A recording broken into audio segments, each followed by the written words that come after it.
job yesterday. Actually, pretty unknown, came pretty much from nowhere to beat out Eternity, who are a team that have been around for quite a while. Yeah, indeed. We saw a lot of interesting games yesterday, and it was some Yasuo play, which was also interesting, since that's the first time I've ever casted Yasuo in competitive play, and I'm sure it was for you as well, Stress. And we saw him in two different roles, so in both of those games he didn't do exceptionally well, but he brought some interesting abilities for the entire team to the table, such as the ability to go for Baron super quickly, and being able to like duel people in places where you wouldn't typically have that damage in your composition. Especially when he's played top lane, you're generally looking at just like tanks at top lane who grind you down, and also have a lot of damage inbuilt to their kit, but very different playstyle. Either way, we won't be seeing that this game, and we will be illuminated onto the last couple picks that we didn't quite catch at the end of Champion Select. Yeah, it was Katarina for the side of MYM, and then Cloud9 picked up Karma. So Katarina was actually a legitimate pickup. It wasn't any kind of placeholder as I was expecting. And Katarina is a champion that we haven't seen in a little while, about halfway through Season 3. We went through that phase, if you remember, of everybody building Warmogs on Katarina in the top lane. It's not going to be a top lane Cat in this game because we've got Mundo, but it's just nice to see Cat returning to her non-annoying mid-lane style. Yeah, it is, and I'm taking a look at the Karma pick, which is typically picked up sometimes with Sivir. We made that comment yesterday, and this time is actually going to be picked alongside the Lucian, and is most likely going to be in that support role since we have the Kha'Zix already being brought out, which will be either in the top lane or jungle. So there's a lot of ambiguous picks, and I'm thinking about the Karma pick, and it's generally picked alongside, say, Mundo and Shyvana, and I don't know how much Shyvana needs that extra utility, but it just allows your team to be even more mobile when their team is already extremely mobile. Yeah, that's a very good point. Mobility right now just seems to be one of the key factors in team compositions, and there's a lot of mobility on the side of Cloud9, that's for certain. We are going to head to a very quick break here, guys, as we are in the delay. Welcome back. It's game number 1 between Meet Your Makers and Cloud9 Europe in the semi-finals. Yes, this is only a semi-finals. I actually don't believe that, but this is going to be an amazing set of games here between these two teams, and I cannot wait. We're in game 1. This is going to be awesome. Yeah, like this could easily be a grand finals game here, Stress, but because of the competition being so incredibly stiff, triple LoL and Super EU Team Kappa in the other side of the bracket is pretty crazy. Yeah, it is. I mean, we've got to a point where there are just so many good teams that both sides of the bracket are stacked. It's so difficult to have an 18 tournament and not have a double stacked bracket. I'm just so happy that we've got so many good teams here in the Scan Invitational. Absolutely. So I think one of the things we need to start talking about, because there's no action in the early game, is probably the Katarina pick, because it's not something we've seen very often, and it'll be interesting to see how she actually builds, because some people are going with the kind of line of thought that she should be building more tanky, or just raw damage and just literally playing off your skill, trying to get that instant reset, and kind of got the Kha'Zix principle thing going on in a split second. Yeah, it's not a matchup that we see very often either picked into a Kassadin. You have to feel that CHOYOU, also known as Corey, who's a sub for MYM, was in the team before Charu came back. We discussed that slightly yesterday. But yeah, you've got to feel that he's confident in his Katarina here, so it must have worked out for him before. Kat is another melee champion, although you can farm with Bouncing Blades and also the W to get farm. That's normally how Katarina will push a wave in, but for the early levels, we'll have to come in range of Kassadin, so looking to see how this lane will work out during the early game. You have to wonder whether CHOYOU is that experienced in this lane. I feel he must be pretty confident. Yeah, absolutely. So, taking a look at top lane, it's Mundo and Shyvana. What a surprise. Two of the best top laners at the moment, and Shyvana will gradually push Mundo out in the first couple levels, and that will kind of be less relevant as you get the more levels after that, when you get like level 6 and then following that. So, not too many interesting things up in that top lane, but the bottom lane will have Karma and Lucian. Yeah, and that's a little bit of a mismatch, as we said.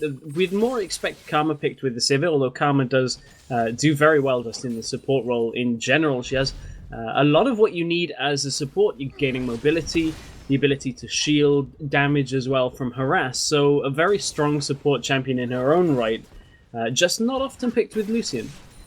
Yeah, indeed. She's definitely picked for that utility as you get later on into the game. And against Makler and Libik, who's playing two very long-range bot laners, it's going to be very difficult for Karma to ever get close to land the Q harass, to ever land the Terror before it's instantly broken.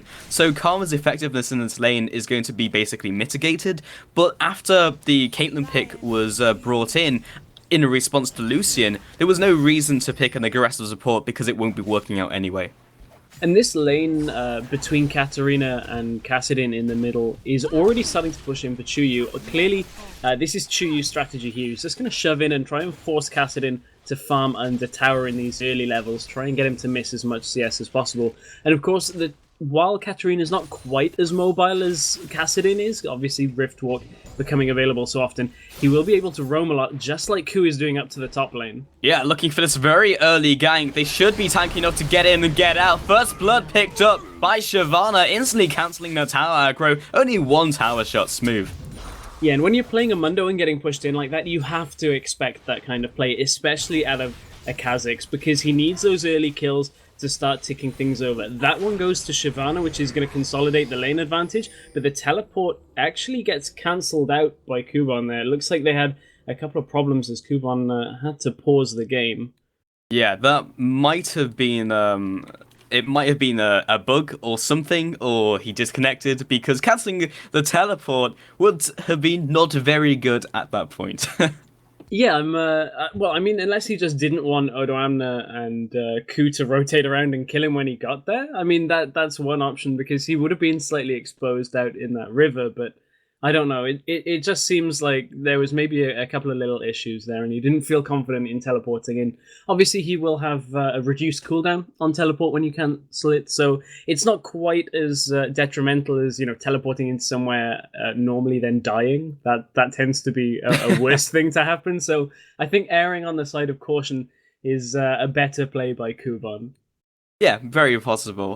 Vi was sitting around, but again, they could just easily dive that for a second time. Mokatte is not going to be very tanky, especially up against the Kha'Zix and Shyvana, who just both deal absurd amounts of damage in the early game. So, again, in the bottom lane, I just expect this lane to be quite passive. The kill potential from, like, Makler and Libik is not that high.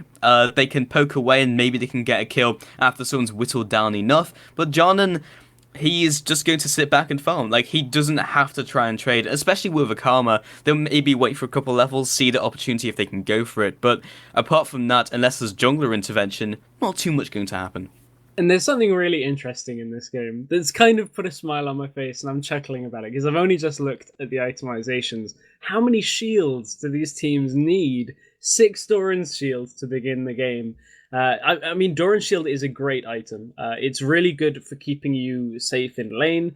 Supports we've seen picking it up even more frequently with the advent of the ward trinkets means you don't quite have to buy so many wards in each lane, so you're safer to buy those Doran's items to begin the game. Never seen 6 to begin a game, though. Yeah, it's nice to see it on supports because it means they'll be better at trading, and sometimes they'll be a little more scrappy in the bottom lane, but definitely in like the mid lane, the top lane, it makes sense. You just don't generally expect to see it every single game, and I'm sure there's a joke here to be made, but I'm not seeing it this early in the morning. No, I'm not sure about that either, but I'm sure we'll get there at some point. But I think it's kind of an advent of this whole prolonging the game again. It looks like the laning phase is getting drawn out a little bit more back to how it was in Season 2, and I think that's why we're seeing these Doran shields and tankier builds. Meanwhile, in mid lane, Febiven is trying to get as much damage onto CHOYOU as possible.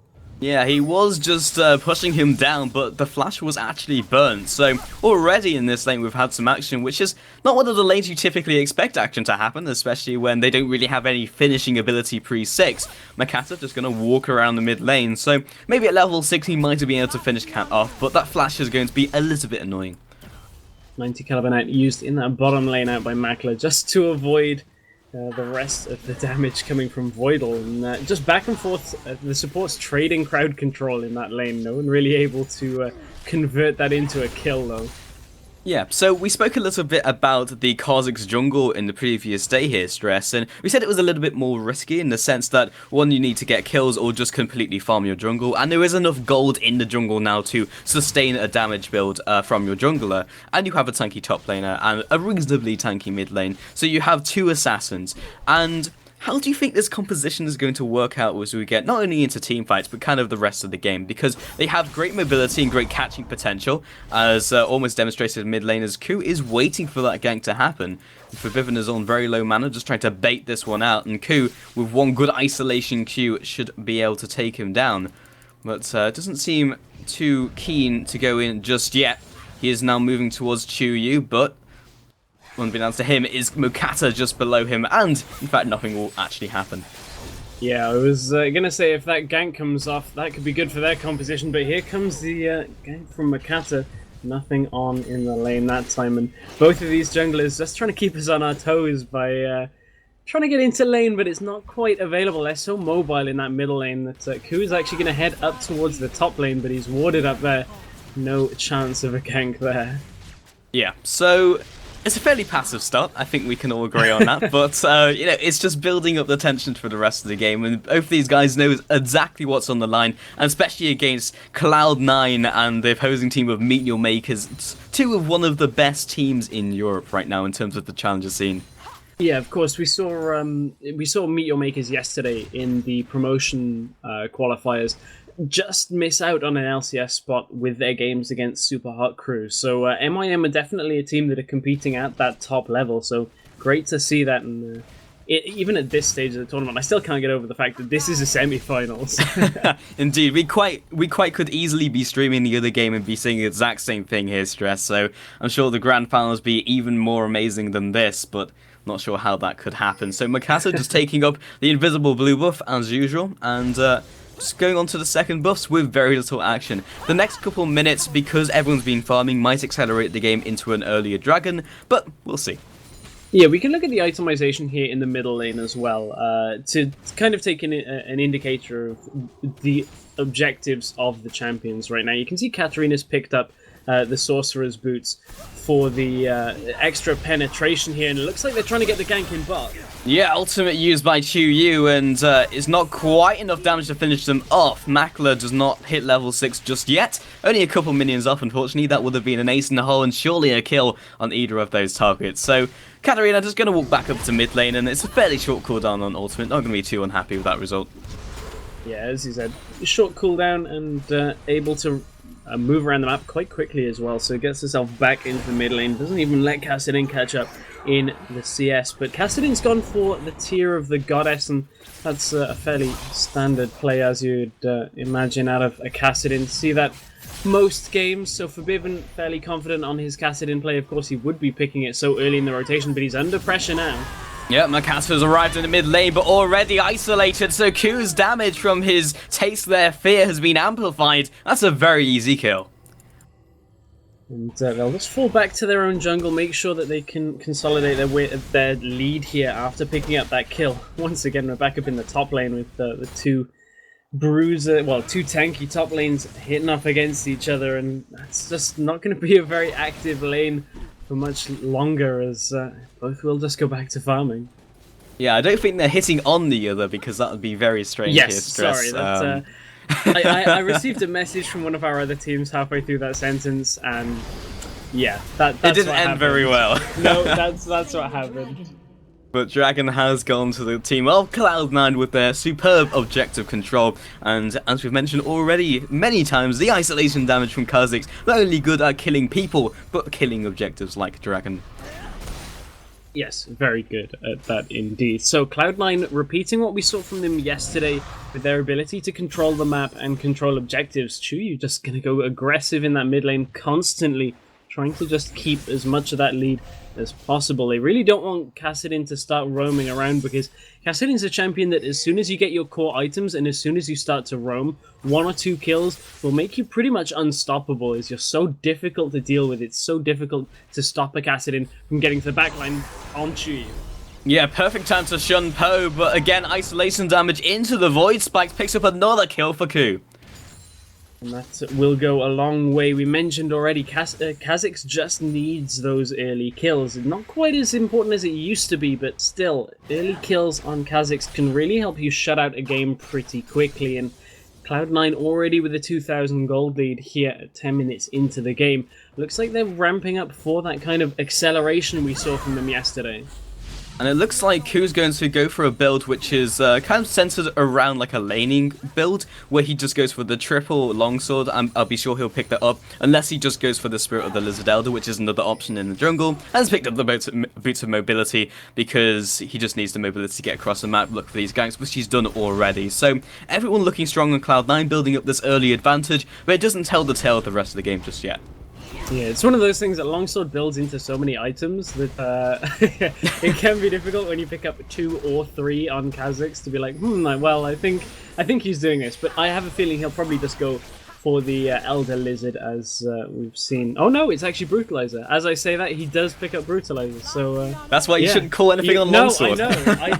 I should never call things on Longsword.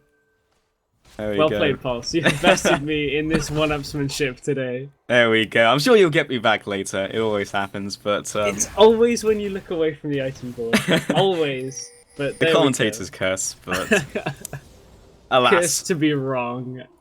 Yeah, but anyway, so top lane, we've got Shyvana again itemizing in a very aggressive way, and Febiven aggressing in a very aggressive way onto Kubon underneath this tower. Dragon Descent comes across, he is bleeding down from burnout. Febiven is going to auto-attack him to death. I say that, but there we go, Flame Breath will eventually finish Kubon off in a slightly messy dive, but either way, there's no one to contest, so another kill to Cloud9.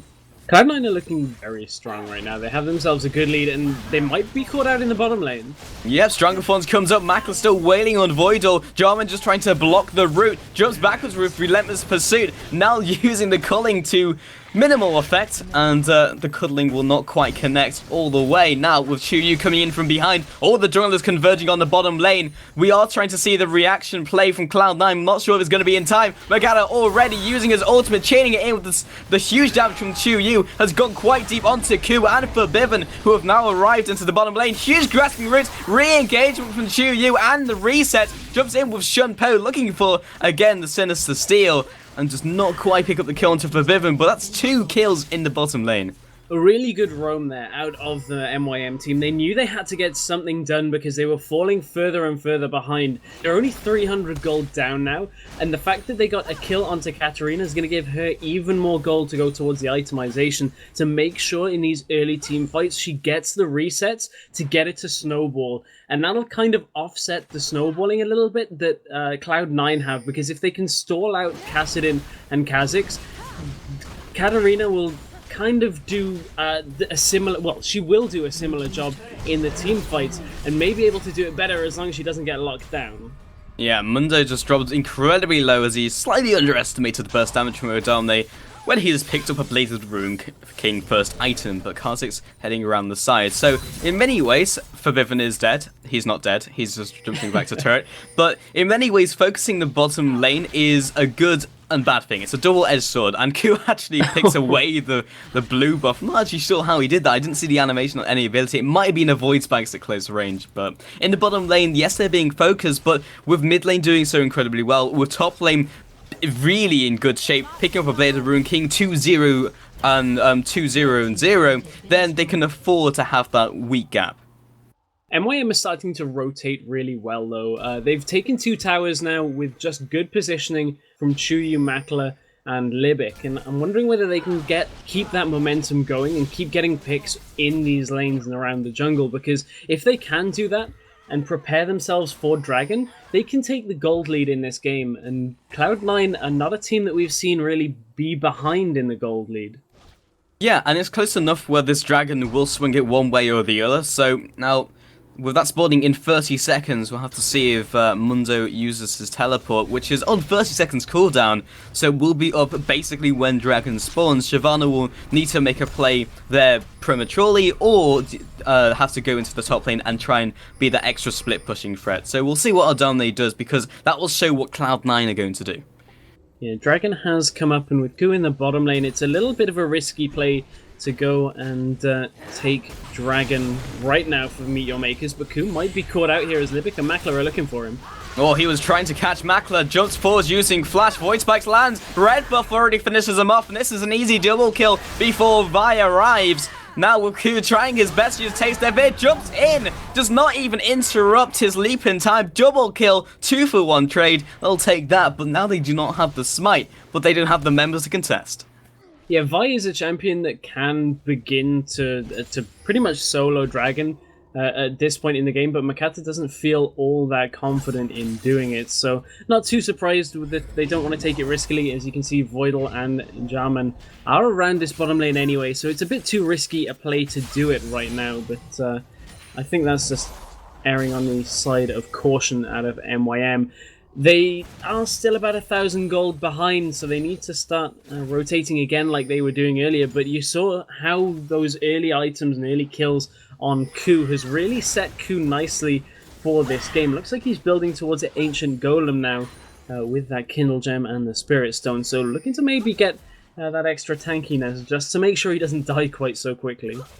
I do feel, though, that when we hit teamfight stress, we're going to see a lot of people dying, and we might see the Baron dying at 16 minutes. I mean, we saw this yesterday, and we see... Who was it? It just walked past Baron, just casually stole it, walked out and died. It was JWoww. He's not in this game, thankfully, but... they are just grinding it down. Odoamne's very low. Casting comes in to assist, basically to tank it up. They should be able to do it. They've got the damage juggle down.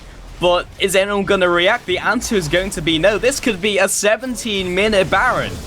Oh, it looked like Ku actually aggroed Baron for enough would kill him, but Odoamne stepped in just at the right time to make sure the attack didn't go off. But that's a power play there out of Cloud9 and shows you just how comfortable they are right now in this game.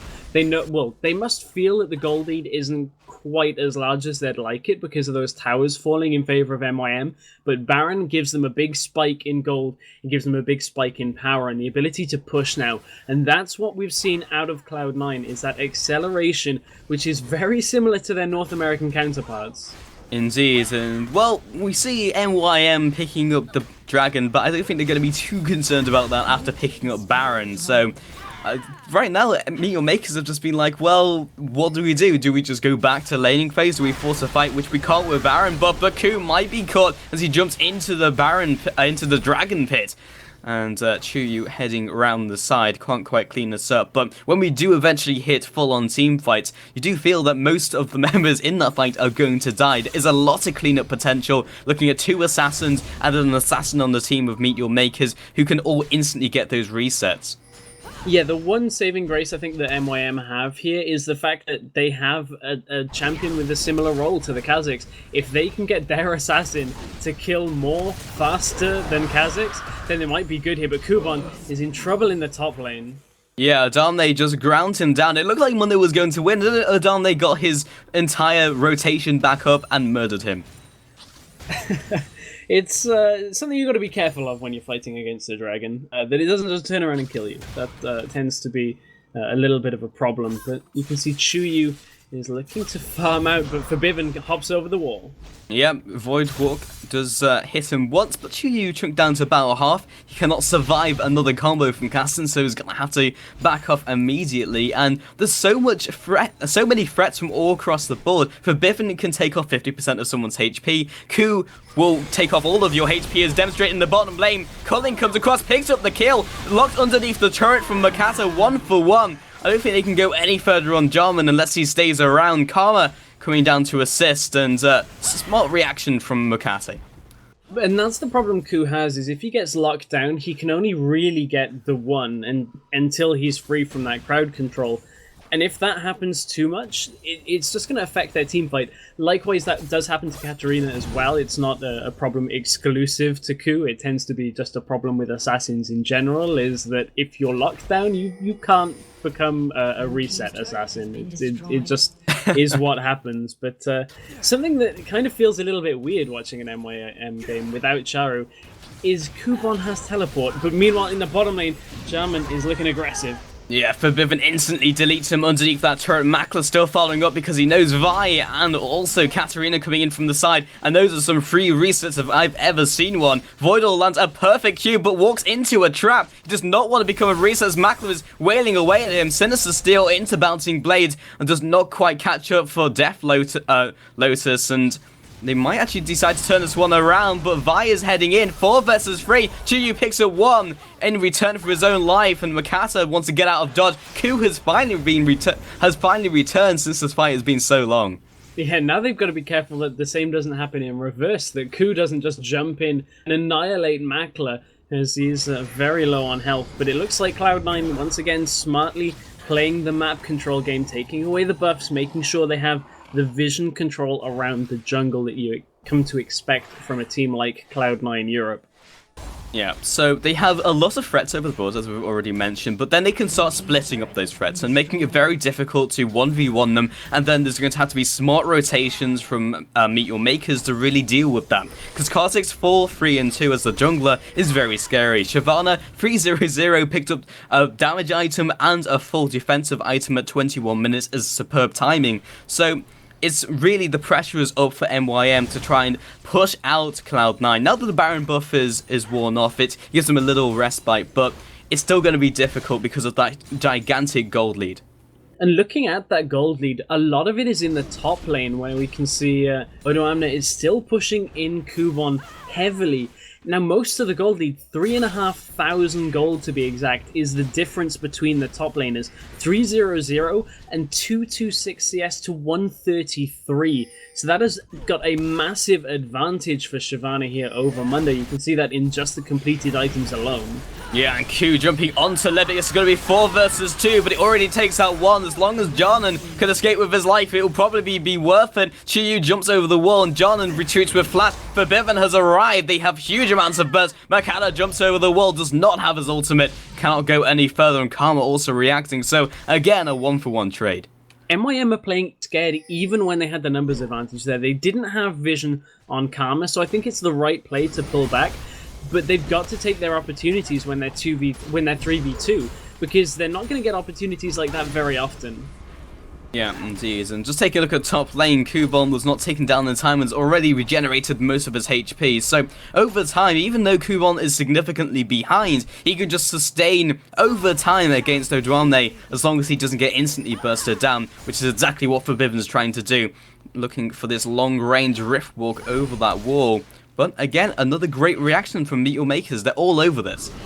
Cloud9 have been stalled out past the Baron, and now they don't have the Baron buff. MYM are looking to engage. Yeah, CHOYOU taking some damage. Dragon's set for the re-engage. I don't think Febiven was reading from the same page. CHOYOU getting completely melted by that Shyvana, though. Libik has retreated back to turret. Mokatte has arrived along with Ku. That is a reset train, but he's going too far underneath the turret. Communication not quite here. Grasping roots underneath the turret again. Voidle into the top lane. Ku going a little too deep. I feel like a broken record, but Ku's got to be careful. He can't just go straight in because he's Kha'Zix. Febiven, however, will go straight in. Yeah, and cutting from the side. Yeah, Makler gets absolutely melted there. Not even enough time for me to pass it over to you. But Cloud9 will take themselves a couple of kills and now reset themselves. Baron is up in 15 seconds. We've already seen them clear Baron incredibly quickly with a pink ward there already. So wouldn't be too surprised to see Cloud9 make sure all of the lanes are shoving, go back, buy all their new items, and then head to that Baron once again. Yeah, and something that's going to be preying on the minds of Meet Your Makers is that Cloud9 can take that Baron with very few people. They almost took it with 2 members at 16 minutes, 24 minutes into the game. Kha'Zix still doing so well. Shyvana even more kills in the back pocket. Will be able to take down that Baron very quickly, but Meet Your Makers now making the timing play. I'm not sure how good this is considering the Dragons has fallen and cleared out a ward. Yeah, I think had they got there a little bit earlier, although they have caught Voidle. They have, with grasping roots from Libik on point all of this game. Odoamne are now turning up into this top river skirmish and has been used. The Defiance has been used on him. Dragon's Descent comes across, and now Febiven from the side trying to get himself a kill. Those resets from Kha'Zix, who is still in the bottom lane, but everyone is so low. 4 versus 5. Kubon will drop. Makler and CHOYOU escape with their lives, but 3-0. 4 versus 5 here, Stress. A really nice set of pickoffs there. 3 kills to 0, as you mentioned, and Cloud9 now have full control of this game. They've had a goal lead for a while, and MYM say let's head to game number 2, because there's the surrender vote with 12,000 gold in the lead. That one MYM felt was pretty much over, and they want to get themselves composed and head to another game. Yeah, that Baron play at the end was basically a desperation play because they knew Cloud9ers are going to go back. We can't rush it. Cloud9 come back in with all their new items. We can't head on fight them. They will bait us in the jungle. There's so many bad scenarios that outweigh the good ones, but let's just head into game 2.